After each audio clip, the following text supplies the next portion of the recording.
Hi there, this is Andrew with the Bulwark. I'm here to break down an interesting tidbit we just discovered on the internet the past couple days about vice presidential nominee J.D. Vance on the Republican ticket. Unlike J.D. Vance, I am not a wildly successful Republican politician shooting upward in my career due to my willingness to jettison all my past beliefs and my most deeply held principles. But like J.D. Vance, I am a millennial. And like many of you millennials out there, once dabbled a little bit myself in blogging on the internet, as did JD, it turns out. JD Vance had a couple of personal blogs that he launched pretty early in his life, back in 2005, just when he was getting out of high school and getting ready to deploy to Iraq with the Marine Corps. And then a little bit later in 2010, when he was back in the States and had just enrolled at Yale Law School.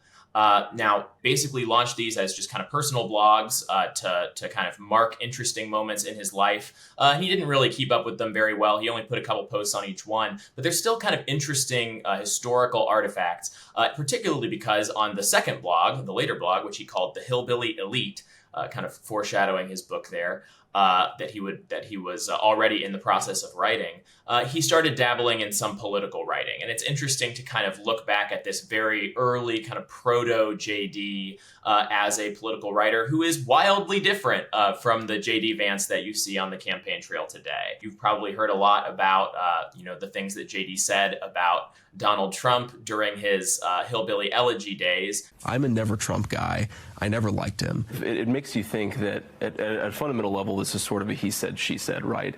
And at the end of the day, do you believe Donald Trump, who always tells the truth? Just kidding. Or do you believe that woman on that tape? I cannot stand Trump because I think he's a fraud.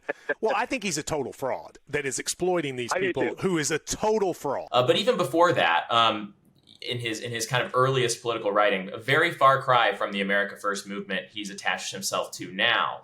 Back then, Vance sort of profiled as a conservative think tanker type guy on the make. He was arguing earnestly for Paul Ryan type entitlement reform, which is completely verboten in the party today. Getting in the weeds on things like market distorting ethanol policy, ethanol subsidies.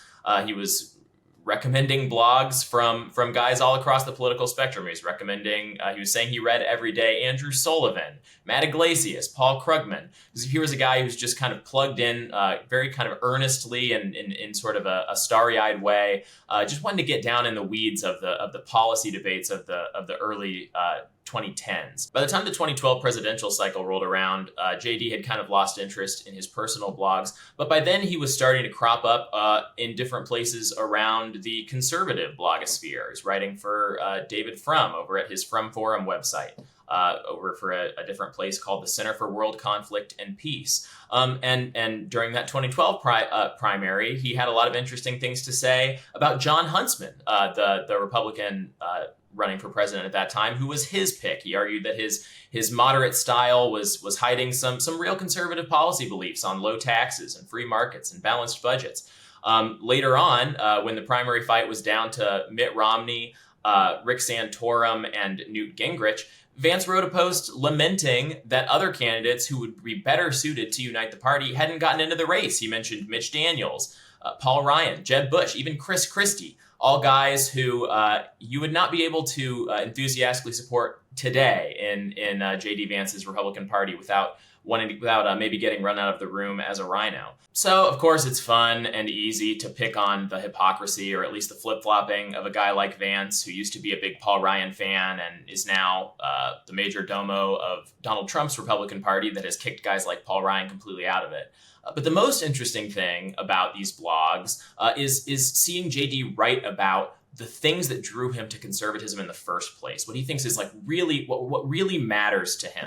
And what comes out when you read these things is that the JD Vance of 2012 essentially saw the best of conservatism as a policy-oriented movement that pushed kind of emotivist thought to the side, that wasn't going to think with its heart, it was going to think with its head, and it wasn't going to allow its opponents to define what it was. It wasn't going to, in his words, he didn't want to see a conservatism that he saw around him at that time, the sort of Tea Party proto-populism of people like Rick Perry and Michelle Bachmann, who he wrote kind of derisively had a conservatism that is defined by what it opposes: science, liberalism, and gays.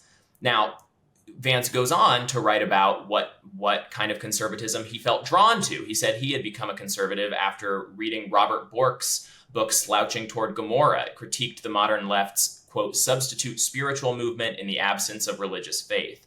And he writes, the liberals that I knew and saw on TV were passionate to a fault, while the conservatives always seemed more mature and reasonable. That's a big reason for why I became a conservative. I didn't want to join the camp of unreasonable people. But he fretted that those boundaries were shifting. With few exceptions, he wrote, the American right is no longer a bastion of maturity, but a factory of anger and contradiction.